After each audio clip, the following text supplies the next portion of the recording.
Good morning my dear friends, good morning wastage.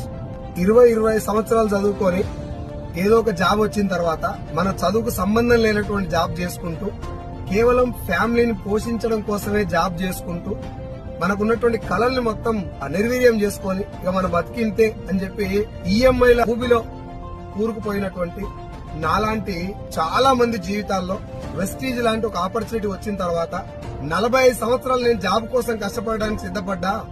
Already 10-15 సంవత్సరాలు కష్టపడ్డా. ఇక్కడ కేవలం 2 సంవత్సరాలు అదే కష్టం ఇక్కడ పెడితే 2 సంవత్సరాలు గట్టి కష్టపడితే 3 తరాలు మారిపోతాయని తెలిసిన తర్వాత ఇది అర్థమైనటువంటి ప్రతి ఒక్కరూ ప్రాణం మొత్తం పెట్టి 24/7 లాగా వెస్టీలో పనిచేస్తున్నారు, జీవితాలు మార్చుకుంటున్నారు. ఇంకా చాలా మందికి ఈ చిన్న విషయం అర్థం కావట్లేదు.